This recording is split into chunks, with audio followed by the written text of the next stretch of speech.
경영을 배우기 위해 무일푼으로 성공한 김승호 회장. 야마모토 선생이라는 최고의 스승에게서 초밥에 대해 배웠고 메뉴도 어느 정도 나왔지만 그때까지 경영자로서의 준비는 충분하지 않았다. 그래서 나에게 경영자 수업을 해줄 만한 사람이 필요했다. 경영을 가르쳐줄 스승으로서는 앞서 나에게 큰 영감을 주었다고 소개했던 책, 김밥 파는 CEO의 저자이기도 한 김승호 회장이 가장 적임자 같았다. 이 책에서는 김승호 회장이 무일푼으로 시작해 수천억 원 매출을 올리는 회사의 CEO가 되기까지의 과정이 잘 나타나 있다. 나는 그로부터 경영 노하우와 기업가 정신 등에 대해 배우고 싶었다. 나는 인터넷을 뒤지고 출판사에도 연락해보고 수소문한 끝에 김승호 회장의 개인 메일 주소를 알아냈다.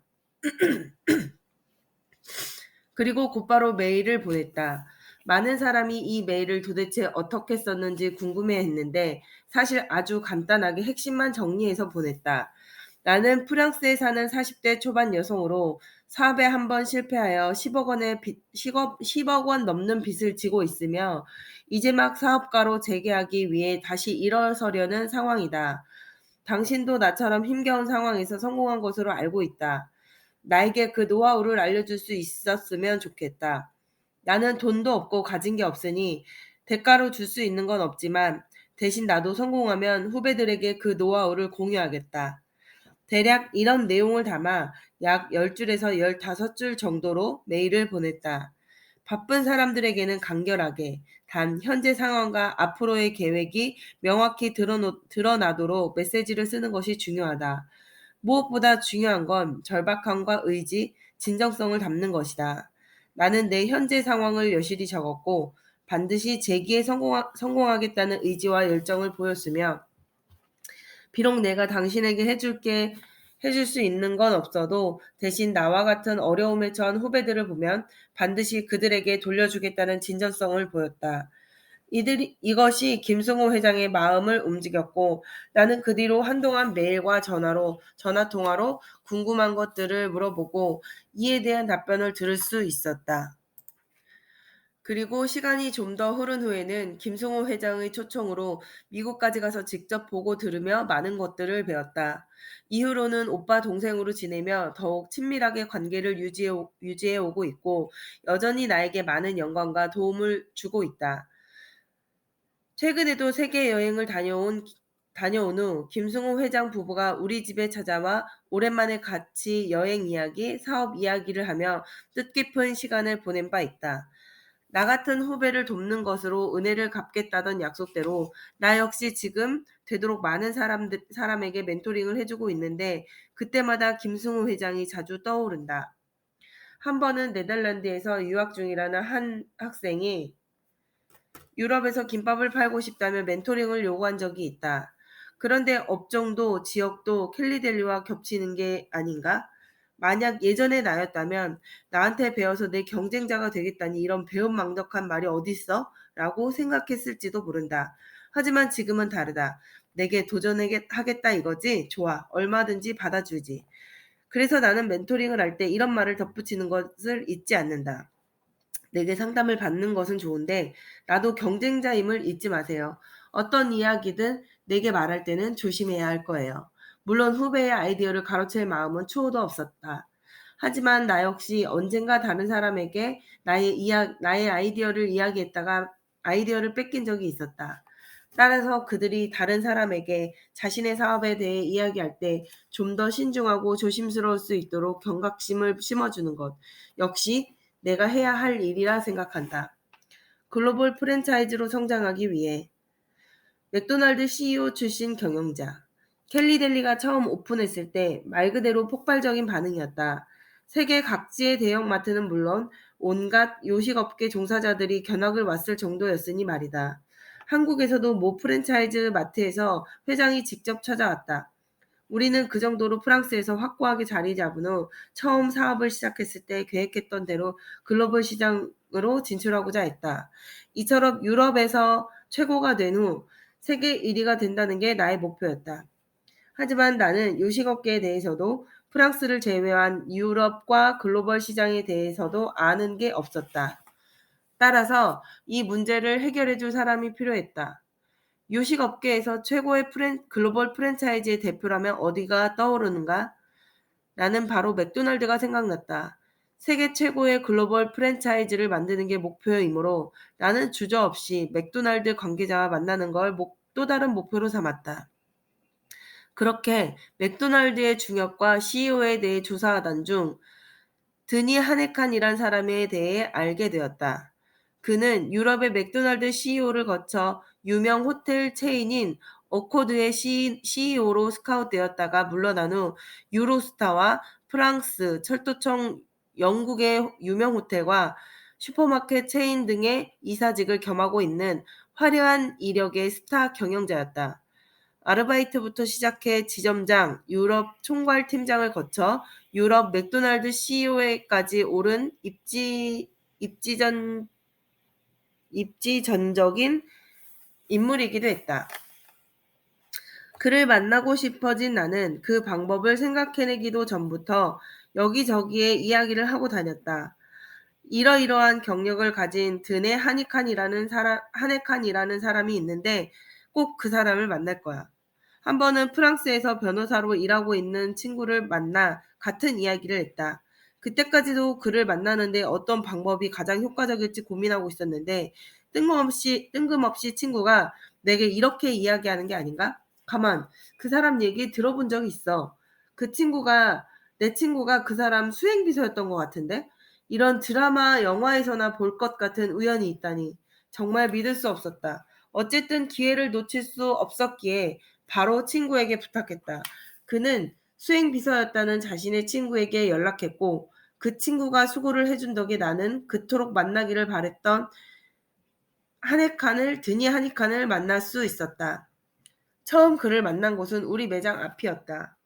당시 켈리델리는 무서운 기세로 성장하고는 있었지만 그가 보기에는 매우 작은 회사였을 것이다. 게다가 그는 수많은 대기업의 이사직을 가지고 있고 컨설팅 비용만으로도 어마어마한 돈을 벌고 있는 사람이었다. 그런 분에게 나는 당당하게 우리 회사 매장 앞에서 보죠라고 말했던 것이다. 물론 그렇게 말해서 미팅을 거절당할 수도 있을 거라 생각했지만 그럼에도 그렇게 했다. 우리 매장이 어떻게 운영되고 있는지 현장에서 봐야 조언을 해줄 수 있을 거라는 기대에서였다. 만약 그가 원한다면 기사를 보내 모셔올 생각도 있었다. 그러나 그는 순순히 매장으로 찾아와 주었다. 그것도 자전거를 타고 말이다. 가까운 거리이긴 했지만 그래도 그의 사회적 지위나 경제력을 고려했을 때 다소 의외였다. 첫 만남에서 우리는 2~3시간을 매장 앞에 서서 이야기를 나누었다. 그는 매장을 둘러보고 이런저런 질문을 하고 우리의 초밥을 먹어보고 다시 질문을 했다. 그리고 결국 우리를 도와주기로 했다. 경제적으로 전혀 아쉬울 게 없는 그가 우리처럼 조그만 회사를 돕기로 한 이유는 무엇이었을까? 우선 그는 나와 내 남편을 마음에 들어했다. 그리고 여러모로 우리 회사와 잘 맞는 사람이었다. 그는 시내에서 이동할 때는 항상 자전거를 탄다고 했는데 그 이유는 바로 건강 때문이었다. 이를 봐도 알 수 있듯이 그의 가치관은 고객에게 건강한 음식을 제공하는 것을 무엇보다 중시하는 켈리델리의 경영 철학과도 상통했다. 또한 그는 원래 젊은 스타트업 사업가를 좋아하고 그들에게 멘토링하는 것도 즐겼다. 그의 눈에는 비슷비슷한 수준의 업체들만 난립해 있는 초밥도시락 시장에서 무일푼으로 새로운 형태의 사업을 시작하려는 내가 스타트업 사업가로 보였을 것이다. 게다가 매장에서 직접 고객의 반응을 보고 초밥을 먹어보기까지 했으니 성장 가능성도 높게 평가한 듯했다. 2016년까지 드네 하네카는 소정의 컨설팅 비용만 받고도 대개 3개월에 한 번씩 우리를 만났다. 그와 만나는 날에는 아침부터 저녁까지 미팅을 했고 지난 3개월간 경영하면서 쌓였던 궁금증을 풀었으며 다음 단계에 대한 조언을 들었다. 정말 급한 일이 있었을 때에 중간에 한 번씩 만나기도 했다. 3개월의 기간을 둔 이유는 그와의 미팅에서 나왔던 이야기들을 실제로 실행해보고 그 효과를 살펴보는 시간이 필요했기 때문이다. 한 달에 한 번 혹은 더 짧은 주기로 만났다면 오히려 역효과가 났을 게 분명했을 정도로 미팅에는 많은 이야기가 오갔다. 최근에는 우리와 협력해서 4~5명으로 구성된 외부 자문단을 만들어 유럽을 넘어 세계화하는 데 도움을 주기도 했다. 사실 우리처럼 아직 규모가 크지 않은 회사에서 이런 도움을 받으려면 어마어마한 돈이나 회사의 주식의 상당 부분을 줘야 가능하다. 그러나 그는 훨씬 적은 비용만으로 우리와 함께하고 있다. 이 이야기를 들은 지인 중에는 나에게 운이 좋았다고 하는 사람이 많았다. 물론 사실이다. 내가 꼭 만나보고 싶었던 사람의 수행 비서가 내 친구의 친구라니 정말 운이 좋았다. 하지만 운이란 준비된 자에게 오는 법이다. 대부분은 그렇게 높은 위치에 있는 사람이라면 절대 만나주지 않을 거란 생각에 쉽게 포기해버리는 게 마련이다. 하지만 나는 계속해서 방법을 모색했고 주위에 이야기했다. 친구의 친구가 아니라 친구의 친구 본인의 수행비서였다 해도 말하지 않았으면 모르고 넘어갔을 일. 내가 먼저 말을 꺼냈기에 알게 된 것이다. 그리고 친구의 도움이 아니었더라도 어떻게든 그를 만날 자신이 있었다. 지금까지 저 사람을 꼭 만나야겠다고 결심하면 만나지 못한 사람이 없었다. 다만 그러려면 시간과 노력이 더 필요했을 텐데 친구 덕에 한결 쉽고 빠르게 만난 건 정말 운이 좋았다. 이렇게 사업적으로 도움을 요청할 때 반드시 기억해야 하는 점이 있다. 그 사람이 추구하는 가치, 비전, 철학, 전략 등이 나와 회사가 추구하는 그것과 잘 맞아떨어져야 한다. 아무리 좋은 사람이라 하더라도 그 부분에서 어긋난다면 만남이 계속 이어지기도 어렵고 사업적으로도 서로 긍정적인 영향을 주고받기 어렵기 때문이다. 따라서 누군가에게 도움을 청하기 전에 반드시 그 사람의 철학과 비전 등을 조사해야 한다. 만약 도움을 요청하고 싶은 사람이 지금 보기에 너무 멀고 높아 보인다 해도 지레 겁먹고 포기할 이유는 없다. 그런 사람들이라고 해서 꼭 당신이 등골이 휠 정도로 큰 돈을 요구하는 것이 아니다. 그에게 당신과 당신의 회사의 비전이나 발전 가능성, 그리고 성공에 대한 열정과 의지를 보여라. 모든 사람이 당신을 돕지는 않겠지만 그렇게 시도해 본다고 해서 손해볼 건 없지 않은가. 단 0.1%라도 사업의 성공 가능성을 보여야 하는 마당에 거절이 두려워 도움조차 청하지 않는다는 것은 처음부터 사업에 대한 의지가 부족하다는 사실만 증명하는 꼴이다. 정말 성공하고자 하는 의지가 있다면 거절을 두려워하지 말고 도움을 요청하고 또 요청하는 것이 성공 가능성을 조금이라도 높이는 방법이다. 그리고 만나고 싶은 사람이 있다면 기꺼이 주위에 이야기하라. 나처럼 뜻하지 않은 데서 그 사람과의 연결고리를 잡게 될 수도 있을 테니 말이다. 법칙 6. 운을 내 편으로 만들어라. 100페이지를 이긴 4페이지짜리 계획서. 드디어 본격적으로 출사표를 던져야 하는 시간이 왔다. 원하는 직업이 있다면 공부가 어느 정도 된 후에는 이력서를 내든 창업을 하든 반드시 뭔가 시도해야 한다는 것처럼 나도 본격적으로 사업을 시작해야 하는 때가 찾아온 것이다. 초밥 도시락 사업으로 아이템을 정했을 때 고려해야 할 것들이 여러 가지 있었다. 어떤 마트와 함께 할지도 매우 중요했다. 고민은 길지 않았다. 유럽에서는 시사가 1위를 차지하고 있었기 때문이다. 그때부터는 그들이 나와 함께 하고 싶게 만들어야 했다. 하지만 나는 요식업계 사업 경력이 일천했고 이미 시사 내에서는 기존에 있던 초밥 도시락 판매가 제법 잘 되고 있었다. 게다가 그들과 함께 하고 싶은 사람이 하루에도 수백 개의 계획서를 보내는 마당에 어떻게 그들과 접촉했을지도 의문이었다. 결국 나는 전공법을 택하기로 했다. 그들도 어쨌든 사업 계획서를 확신하지 않겠는가? 그렇다면 그들이 연락을 할 수밖에 없는 사업 계획서를 만들면 되겠다고 생각했다. 나와 남편은 C사의 회장을 염두에 두고 사업 계획서를 작성하기 시작했다. 우선 내가 확인한 바로는 그는 60대 중반이었다. 이 나이대의 경영자들은 젊은 사람들과 달리 대체로 화려한 PPT 파일을 그다지 선호하지 않는다.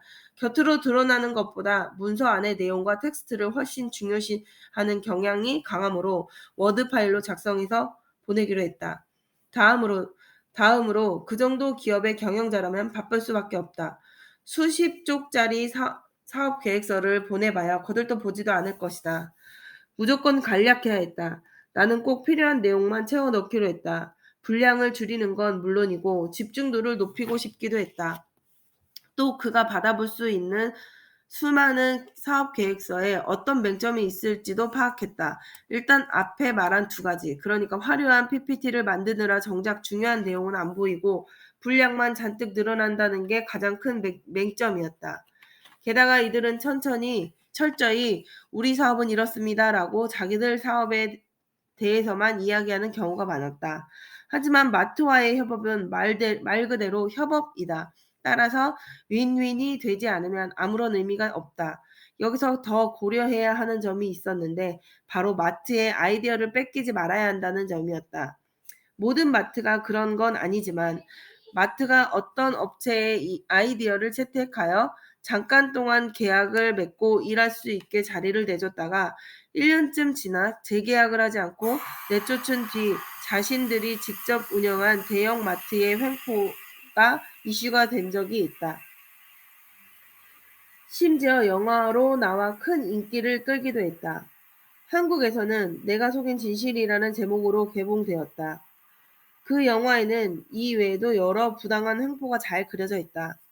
마트가 그렇게 사업을 직접 운영하는 이유는 사업성이 좋으니 더 많은 수익을 올리기 위해서이기도 하고, 때로는 아이디어를 낸 업체가 제대로 운영하지 못했기 때문이다. 어쨌든 아이디어를 낸 입장에서는 억울할 가능성이 높다. 나 역시 대형마트만 좋은 일을 시킬 생각은 없었다. 이제 사업 계획서의 내용을 채워 넣을 차례다. 먼저 꼭 필요한 내용이 무엇인지 세 가지로 추려보았다. 첫째, 내가 하려는 사업이 어떤 사업이고 차별점과 콘셉트는 무엇인가? 둘째, 시장 상황은 어떠한가? 셋째, 이 사업을 하는 사람이 왜 켈리 최여야 하는가? 이 내용을 줄여서 질문당 한 쪽씩 총 3쪽으로 사업 계획서를 작성하기 시작했고, 뒤에는 말로만 설명하기 힘든 사업 콘셉트과 메뉴 등을 3D 이미지와 사진으로 첨부했다. 우선 첫 장은 회사 이름과 콘셉트 위주로 작성을 했다. 라이브쇼 비즈니스와 초밥 도시락 사업을 접목한다는 점, 기존 초밥 도시락과 차별점은 무엇인지를 설명했다. 두 번째 장에는 프랑스의 패스트푸드 시장에 대해 조사한 내용이었다. 몸에는 좋지만 먹고 나면 금방 배가 고픈 샐러드, 배는 부르지만 건강에 좋지 않아 열량이 높은 피자 등의 문제를 나열하고 초밥 도시락이 그 대안이 될 수 있음을 설명했다. 마지막 장에는 이 사업을 내가 해야 하는 이유를 담았다. 그 내용은 다음과 같았다. 나는 디자인을 전공했고 패션계에 종사했던 경험이 있기에 맛과 건강에는 물론 보기에도 좋은 초밥을 만들 수 있다. 프랑스만이 아니라 미국과 유럽에서 성공한 초밥 식당은 한국인이 운영하는 경우가 많다. 피자는 분명 이탈리아 음식이지만 이제 대중화되어 누구도 이탈리아 음식으로 여기지 않는 것처럼 한국에서도 초밥과 김밥이 인기가 많기 때문에 일본 음식이라고 생각하지 않는다. 특히 김밥은 오히려 한국에서 더 많이 먹고 맛과 건강 면에서도 한국 김밥이 더 뛰어나다. 유럽인들에 비해 손이 작고 젓가락 사용으로 세심한 손놀림이 가능한 한국인이 만든 초밥이 더 맛있을 수밖에 없다. 본질과 핵심만 남기는 법. 결과부터 말하자면 C사에서는 나의 사업 계획서를 보았고 연락을 해왔다. 그것도 회장이 직접 읽어보고 연락해서 미팅을 잡으라고 지시했다고 한다. 그날 회장의 지시로 우리에게 연락한 사람은 C사 전체의 생선 코너 기획실 팀장이었는데 후에는 그에게서 어떻게 회장이 사업 계획서를 보게 되었는지를 들었다. 그날은 토요일이었는데 그와 회장 모두 일이 있어 출근을 했다고 한다. 그런데 약속이 있어서 일찍 퇴근하려던 회장이 잠깐 시간이 남아 책상에 쌓인 수십 개의 서류 더미에 가장 얇은 것을 집어들었는데 그게 우리 사업 계획서였다는 것이다. 잘 될 거라 직감한 회장은 C사 전체를 담당하는 기획팀장에게 이 사업 계획서를 보여주었고 그가 다시 생선 코너 기획팀장에게 미팅을 지시했다. 그에게 들은 바로는 시사에 오는 사업 계획서의 수와 분량이 너무 많다 보니 회장이 거의 확인하지 못하는 게 일반적인데 이는 매우 이례적인 일이었다고 한다. 이 이야기를 들은 지인 중 하나가 그런 말을 했다. 그런데 회장이 그걸 집어봤더니 운이 정말 좋았네. 토요일인데 회장이 출근하는 것도 그렇고 일 마친 다음에 잠깐 시간이 남았던 것도 그렇고 하필 켈리델리의 사업 계획서를 집어든 것도 그렇고 맞는 말이다. 정말 운이 좋았다. 그런데 운 또한 아무한테나 가는 게 아니라 준비하는 자를 따르기 마련이다. 작은 성공은 혼자서도 할 수 있지만 할 수 있다. 하지만 큰 성공은 반드시 운이 따라줘야 하는데 사실 운은 평소에 준비가 되어 있는 자가 아니면 찾아오지도 않고 잡을 수도 없는 법이다. 첫 미팅에서 C사 측 직원이 우리 사업이 잘 될 리가 없다는 부정적인 말을 한참이나 늘어놓은 것만 봐도 사업 계획서를 회장이 아닌 다른 사람이 봤더라면 걸러냈을 가능성이 높았다.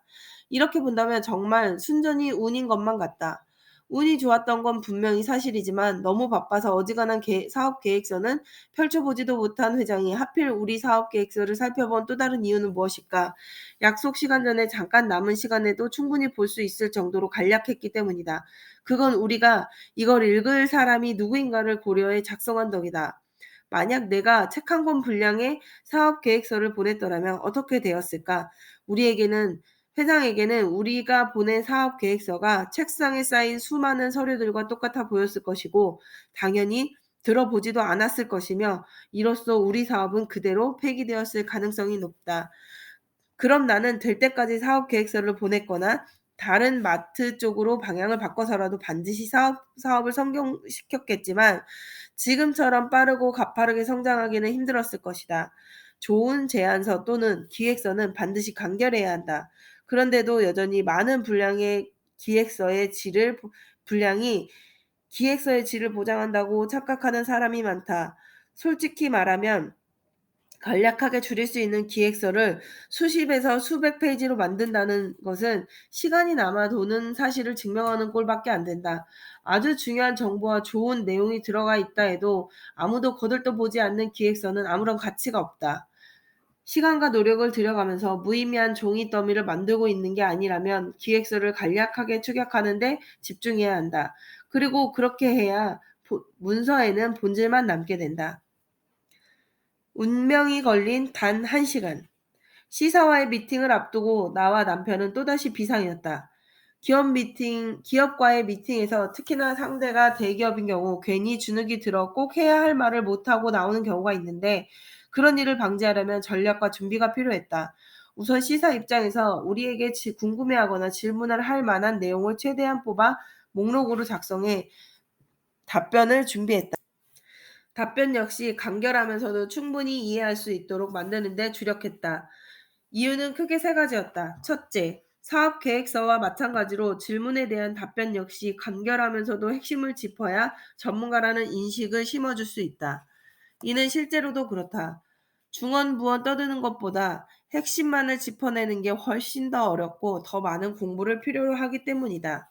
둘째, 어차피 미팅 시간은 정해져 있을 테니 그 안에 상대 측이 우리에게 하나라도 더 물어보고 답변을 듣게 된다면 서로에게 더 좋을 거라고 판단했다. 만약 그들이 준비한 질문조차 하지 못하고 끝난다면 미팅을 다시 잡아야 하거나 최악의 경우 켈리델리에 대해 확신하지 못해 없던 일로 할지도 모른다. 셋째, 그들의 질문에 답변하는 것도 중요하지만 사업 계획서에 모두 담지 못했던 우리의 사업의 가능성과 앞으로의 기획에 대해서도 이야기하고 싶었다. 그러려면 시간을 최대한 확보해야 했기 때문에 가능한 질문은 짧게, 그러면서도 핵심은 놓치지 않고 답변하는 편이 유리했다. 미팅 당일 C사에서는 두 사람이 나왔다. 인사를 나눈 뒤 나는 준비한 대로 그들에게 첫 번째 질문을 던졌다. 오늘 미팅 시간은 얼마나 되죠? 왜 이런 질문을 던졌을까? 미팅 시간이 얼마나 되느냐에 따라 우리가 준비한 것들을 어떻게 풀어낼지, 즉 어떤 것을 빼거나 더 자세히 이야기할 수 있을지를 정하기 때문이다. 개인적으로는 최소 1시간 반에서 2시간 정도 되기를 바랬다. 하지만 대기업은 바쁘게 돌아가기 때문에 그 정도의 시간이 주어질 거라고 기대하지는 않았다. 때로는 단 10분에서 15분만 주기도 한다. 그래서 우리에게 주어진 시간이 1시간임을 알았을 때 나는 안도했다. 그보다 짧은 경우를 대비해 미팅을 준비했으니 질문 선택의 폭이 넓어졌기 때문이다. 나는 미팅 때 나눌 이야기를 크게 3가지로 준비했다. 첫째, 우리 사업에 대한 소개. 둘째, 그들의 질문과 그에 대한 답변. 셋째, 앞으로의 계획. 그리고 각각의 30분, 20분, 10분을 쓸 수 있도록 말을 하면서 준비한 내용을 조금씩 조정하기로 마음먹었다. 이런 미팅에서 중요한 것은 우리가 이런 주제로 시간을 안배해서 미팅을 진행할 거라는 사실을 상대 측에게 미리 알려줘야 한다는 점이다. 그래야 상대 측도 미팅을 전체적으로 어떻게 진행할지 머릿속에 그릴 수 있기에 이야기를 좀 더 수월하게 나눌 수 있다. 우리는 미팅이 있을 때마다 이 점을 항상 유의하고 있다. 그리고 상대 측이 우리에게 궁금한 것을 물어볼 시간도 필요하긴 하지만 우리가 궁금해하는 점 또한 절대 빠뜨려서는 안 된다. 같이 사업을 하려면 우리도 알아야 할 것들이 많다. 우리는 시사와 함께 사업을 하는 파트너이지 결코 그들의 하청업체는 아니기 때문에 더더욱 그래야 했다. 그래서 이런 질문들 역시 틈틈이 섞을 수 있도록 적절히 시간을 안배했다. 철저한 준비 덕분에 우리는 1시간 안에 그날 해야 할 이야기를 충분히 나눌 수 있었다. 더구나 미팅이 잘 진행되자 그들도 관심을 가지고 더 많은 질문을 했고 결국 1시간 반 동안 이어졌다. 이야기를 하는 도중에는 상대의 표정과 반응을 살피면서 그들이 의문을 갖거나 이해하지 못하면 눈치를 더 이해하지 못하는 눈치면 더 자세히 설명했고 간혹 별 관심이 없어 보일 때는 꼭 필요한 내용이 아니면 과감히 건너뛰기도 했다. 미팅이란 나 혼자 떠드는 자리가 아니라 서로에게 어떤 이득이 있을지를 주고받는 자리이기 때문이다. 취업을 하려면 이력서를 잘 쓰는 것도 중요하지만 면접도 그에 못지않게 중요하다. 사업을 제안할 때도 마찬가지이다. 사업 계획서로 상대의 관심을 끌었다면 미팅에서는 서류에 미처 담지 못한 이야기를 충분히 풀어내고 내가 어떤 사람인지를 알려야 한다. 당연히 많은 준비가 필요한 일이다. 법칙 7. 비전을 제시하라. 돈이 아닌 상상력으로 설득하라. 사업을 준비하는 과정에서 착착 준비가 되어가고 있는 부분이 있었던 반면 위기 또한 여러 차례 찾아왔다. 그중 가장 큰 위기에 대해서 이야기하고자 한다. 프랑스는 요식업의 위생 관리가 정말 철저한 나라다. 그 중에서도 업체 시사는 세계적인 마트답게 위생에 있어서는 숨이 막힐 정도로 깐깐하다. 이 정도로 해야 이렇게까지 큰 회사가 유지되는구나 싶을 정도다. 오픈 준비로 한참 바쁘게 보내던 중 마트 측에서 연락이 왔다. 해썹을 제출하라는 내용이었다. 요식업 창업을 준비하던 사람으로서는 부끄러운 이야기지만 사실 그때만 해도 해썹이 무엇인지도 몰랐다. 하지만 그렇게 말할 수는 없었기에 알겠습니다. 지금 준비 중이니 좀 기다려주세요 라고 둘러댄 후 인터넷 검색을 해보았다. 해썹은 식품안전관리 인증 기준으로 쉽게 말하자면 위생으로 인해 생길 수 있는 위해 요소를 규명하고 이를 관리하기 위한 일종의 위생관리 체계를 뜻한다. 원재료부터 제조, 보온, 유통, 조리 및 판매에 이르기까지 해썹의 관리 범위에 포함된다. 해썹이 없으면 요식업은 아예 시작조차도 할 수 없다. 해썹은 보통 책 한 권 분량에 이를 정도로 꼼꼼히 작성해야 한다. 나는 이 작업도 최고와 함께하고 싶다는 생각에 프랑스의 유명한 연구소를 찾아갔으나 한 권 만드는데 6개월이 걸리고 비용도 대략 1억 원에 가깝게 든다는 말을 들었다. 또다시 막막한 벽이 나타났다. 가뜩이나 자금이 부족한 상황에서 그런 돈이 있을 리가 없지 않은가. 나는 연구소를 대상으로 여러 가지 방법으로 협상을 시도했다. 우리는 당장 그렇게 큰 비용을 댈 돈이 없어요. 만약 비용을 낮춰줄 수 없다면 우리가 매장을 오픈한 후에 수익이 났을 때 지불하는 건 안 될까요? 역시나 연구소 측에서는 황당하다는 반응을 보였지만 보였다. 하지만 그 뒤로 몇 번이나 더 요청을 했더니 그들도 우선 반만 받고 나머지는 후불로 받겠다고 양보까지 했다. 아쉬울 것 없는 대형 업체로서는 최선의 제안을 한 셈이다. 하지만 나에게는 그 정도의 돈도 없었다. 게다가 다른 업체들도 비용과 기간에 별 차이가 없었고 후불로 해달라는 내 제안을 받아들이는 곳을 찾지 못했다. 사실 이 시기는 매장 설치비와 운영 자금 등의 문제를 해결할 때보다 더 전이었다. 어찌 보면 처음부터 찾아온 큰 위기였던 것이다. 해썹이 없으면 사업은 시작조차 할 수 없다고 하지 않은가. 정말 생각지도 못했던 문제가 우리 앞을 가로막는 것이다. 나와 남편은 계속해서 다른 위생 전문가를 찾았다. 그러던 중 로즈마리라는 여성이 직원 몇 명과 함께 운영하는 작은 업체를 알게 되었고, 그들은 주로 베이커리를 대상으로 위생 교육을 하고 위생법에 어긋나지 않게 음식을 만들도록 돕는 일을 하고 있었다. 작은 업체였으나 그간의 경력으로 봐 능력에는 의심의 여지가 없었다. 연락을 받은 로즈마리는 마침 며칠 후에 우리 집 근처에서 교육이 있으니 끝나고 만나자고 했다. 미팅날 우리는 조금 일찍 가서 그녀가 교육하는 현장을 잠시 견학하고 근처 카페에 자리를 잡았다. 우리는 해썹이 무엇인지도 몰랐고 기간이나 비용이 얼마나 드는 건지도 몰랐다는 사실까지 솔직하게 털어놓았다. 그리고 나서 매장 오픈 후에나 비용을 지불할 수도 있다는 말까지 덧붙이고 나니 내가 다 민망할 지경이었다. 로즈마리는 우리의 이야기를 곰곰이 듣고 있었다. 그녀는 주로 베이커리 쪽에서 일했던 터라 초밥 분야는 조금 생소한 듯했다. 게다가 아무리 작은 규모라고 해도 회사를 이끄는 입장에서 많은 돈을 주지는 못할 우리와 일을 하겠다는 결정을 내리기란 쉽지 않았을 것이다. 더구나 켈리델리가 성공하지 못하면 아예 돈을 받지 못할 수도 있을 테니 말이다. 나는 마지막으로 진심을 담아 이렇게 말했다. 우리는 지금까지 세상에 없던 비즈니스를 할 거예요. 마트에서도 가장 사람이 몰리는 곳에서 깔끔한 옷을 입은 아시아인들이 예술적인 손놀림으로 초밥을 만들면 사람들은 넋을 놓고 구경을 하겠죠. 기존의 공장에서 미리 만들어둔 맛없고 신선하지도 않은 초밥 도시락이 아니라 즉석에서 좋은 재료로 만든 맛있고 신선한 초밥을 파는 거예요. 아직 세상 어디에도 없는 이 비즈니스에 꼭 당신이 함께 해줬으면 좋겠어요. 사실 이렇게 말하는 내내 그녀가 무슨 생각을 할지, 어떤 답변을 할지 노심초사했다. 드디어 그녀가 입을 열었다. 재밌겠는데요? 좋아요, 같이 해요. 역시나 기적은 일어났다. 그렇게 그녀는 우리와 함께했다. 그것도 해썹이 완성되는 6개월간 단 한 푼도 받지 않고 말이다.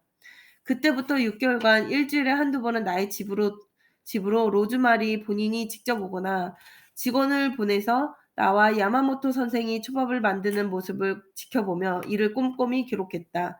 그녀가 도와주지 않았더라면 위생 문제 때문에 오픈조차 불가능했을 것이다.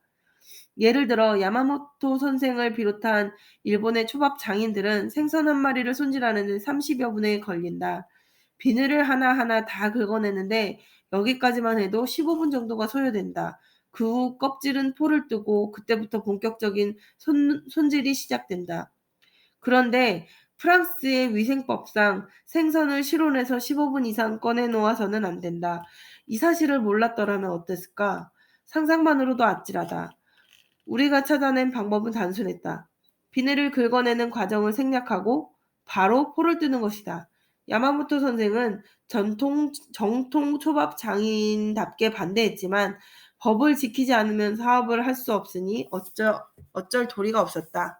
약 6개월 후 로즈마리와 나는 드디어 해썹을 완성했고 이후로도 우리 회사의 위생 교육을 담당하며 여전히 함께하고 있다.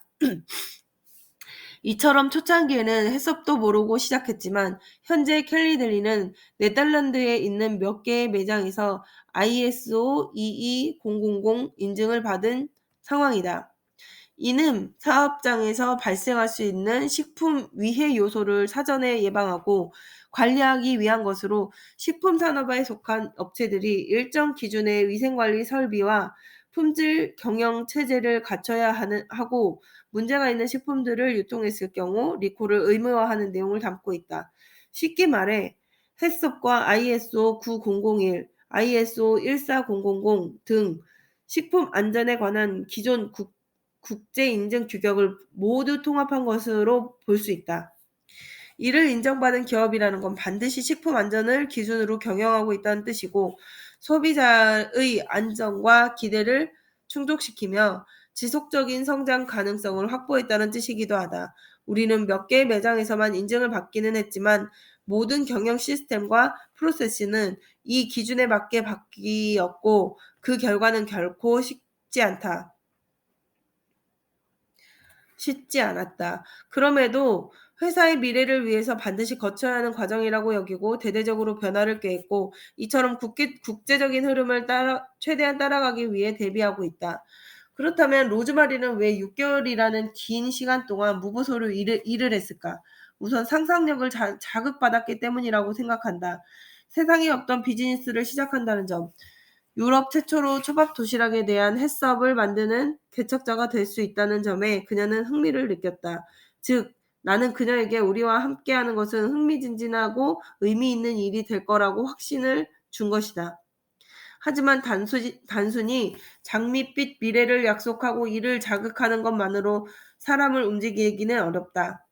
사실 대가를 바라지 않고 어떤 사람과 무언가를 하고자 할 때는 결국 그 사람이 괜찮은 사람이라는 확신이 있어야 하고, 설사 결과가 좋지 않더라도 같이 하는 것만으로도 재미있고 의미 있다고 여길 수 있어야 한다. 제안을 받아들이는 입장에서 결과가 좋지 않을 수도 있다는 가능성을 완전히 배제하기는 어렵기 때문이다. 그러므로 그 사람과 함께하는 현재가 좋아야 하는 게 먼저이다. 따라서 누군가를 설득할 때는 현재 나의 마음가짐이나 열정, 진심과 철학이 어떠한지, 나는 좋은 사람인지 등에 대해서 진지하게 생각해 볼 필요가 있다. 너무 당연한 말이지만 먼저 호감과 믿음을 주는 사람이 되어야 하는 것이다. 포장지가 아닌 내용으로 승부해야 한다. 창업 초기 나는 사무실을 따로 구하지 않고 집에서 일을 했다. 덕분에 목표한 대로 고정 비용을 줄일 수 있었다. 단 여기에 문제가 없었던 건 아니다.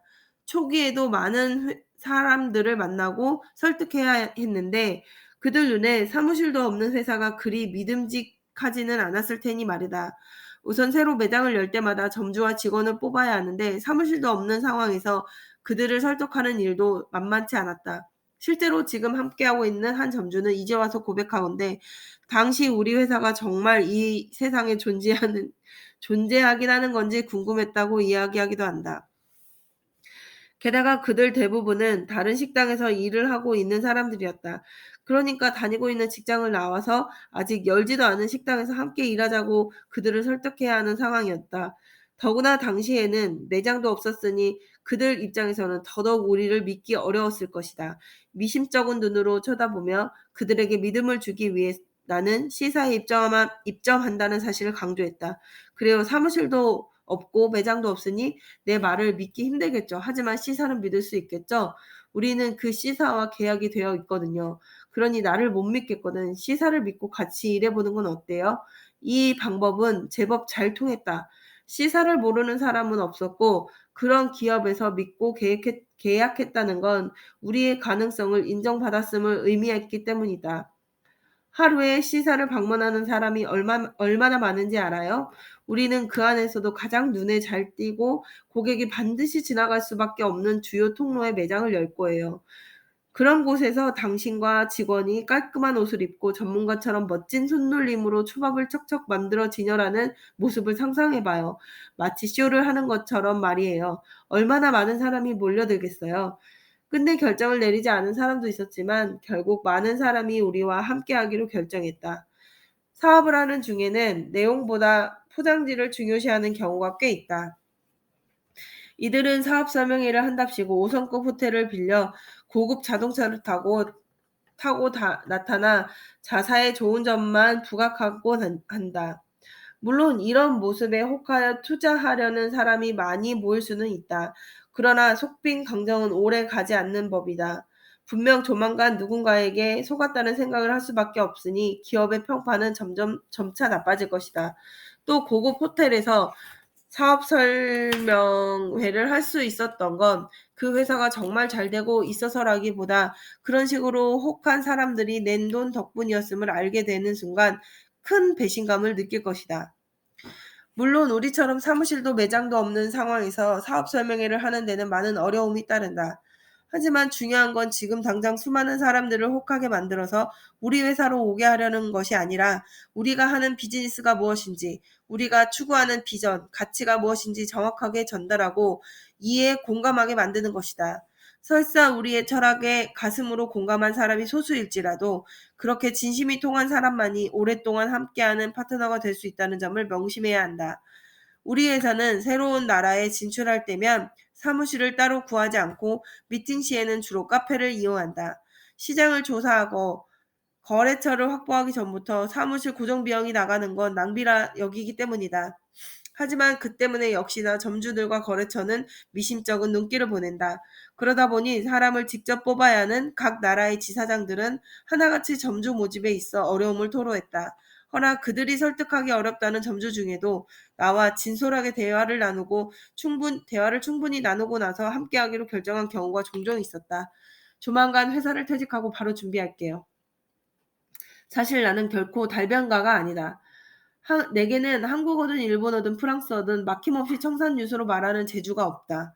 그럼에도 왜 그들은 나의 말에 믿음을 갖고 움직이는 걸까? 사람을 설득할 때 이런 차이를 보이는 것은 얼마나 확신에 차 있는가의 차이라고 본다. 확신에 차 있다는 것은 내가 꿈꾸는 미래에 대한 믿음이 확고하다는 뜻이고 그러한 확신은 말에 힘을 실어줄 수밖에 없다. 또한 설득을 할 때는 반드시 나 혼자 잘 되는 것이 아닌 우리가 함께 원하는 바를 이루고 성공할 수 있는 비전을 담아야 한다. 우선 나부터 믿음과 확신을 갖고 상대방을 위하여 진심을 담아 비전을 제시해보자. 아마도 상대는 오히려 당신에게 고마워하며 기꺼이 함께 하고자 할 것이다. 시크릿 박스. 켈리 델리는 어떤 기업인가? 켈리 델리가 프랑스 경영대학원 석사과정 교재에 쓰일 정도로 주목받는 데는 여러 이유가 있다. 유럽 기업임에도 회장이 한국인 여성이라는 점, 혁신적인 콘셉트, 고객 만족도가 높은 양질의 제품과 서비스, 독특하고 혁신적인 기업 문화 등 다양하다. 여기서는 그중 가장 중요한 요소 중 하나인 비전의 공유에 대해 이야기해보고자 한다. 켈리 델리는 어떻게 전 직원에게 비전을 공유하는가? 현재 11개국 각각 지사가 있고 각 지사마다 직원이 있다. 만약 각 지사의 지사장과 직원들이 모두 제각각 결정하고 행동한다면 켈리 델리는 지금처럼 성장할 수는 없을 것이다. 반드시 이들이 모두 같은 비전을 가지고 행동하고 판단할 수 있어야만 한다. 그러려면 끊임없이 이들과 비전을 공유해야 한다. 비전은 평소에도 여러 방법을 통해 공유하지만 가끔은 다 함께 모여 공개적으로 비전을 선포하고 공유하며 소통할 수 있는 자리를 마련한다. 그래서 생겨난 켈리 델리의 문화 중 하나가 바로 올 핸즈라는 일종의 워크숍이다. 올 핸즈는 1년에 총 4번 열리는데 2번은 각국에서 화상으로 진행하고 2번은 대개 3박 4일 동안 모임을 갖는다. 화상으로 진행할 때는 직원들이 인근 국가의 지사 미팅실 몇 군데에 모인다. 그 다음 다 같이 화상으로 각 지사에서 일하고 있는 프로젝트 진행 상황이나 그간 있었던 일들을 공유하는 것이다. 밖에서 올 핸즈를 진행할 때는 답답한 사무실을 벗어나 몸과 마음을 환기할 수 있는 곳에서 함께한다. 그동안의 업무나 성과를 평가하고 회의를 하는 것이 아니라 다 같이 한 자리에서 만나서 친목을 다지고 서로의 업무 아이디어, 비전 등을 공유하고 소통하는 게 취지이다.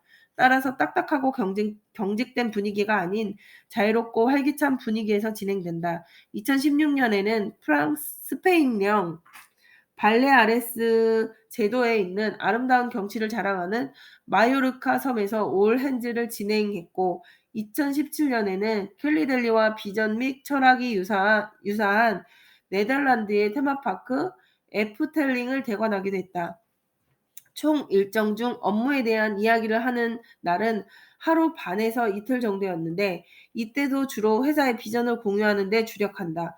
누가 무엇을 잘하고 잘못했는지 평가하거나 억지로 아이디어를 짜내려고 강요하는 자리가 아니라 앞으로 회사가 나아갈 방향에 대해서 서로 이야기를 나누는 자리이다. 그리고 나머지 시간은 쉽게 말해 논다. 11개국에서 모인 직원들은 구분 없이 뒤섞여 팀을 짜서 여러 가지 게임을 진행하기도 하고 가장 무도회 같은 파티를 열기도 한다. 이는 별것 아닌 듯해도 큰 효과가 있다. 서로 다른 나라에서 온 다양한 국적의 직원들이 방도 같이 쓰고 하나의 팀으로 묶여 게임을 진행하는 동안 캘리델리의 핵심 가치 중 하나인 전적으로 함께가 자연스럽게 이루어진다. 다른 나라의 지사 역시 우리라는 울타리 안에 있는 한 가족이고 그곳의 직원 또한 나의 동료라는 인식이 있어야 하는데 올헨즈는 여기에 큰 공헌을 한다. 또한 여러 지사의 직원들이 같은 방을 쓰고 같은 팀을 이루다 보니 자연스럽게 많은 대화를 주고받게 되면서 사이가 돈독해진다. 그래서 회사와 개개인의 비전에 대한 공유가 더욱 활발히 이루어진다. 이들은 각자의 지사로 복귀한 후로도 SNS 등으로 연락을 주고받으며 서로의 꿈을 응원하고 돕는다. 같은 비전에서 나오는 이런 결속력은 캘리델리의 성장 주요 원동력 중 하나라고 할 수 있다.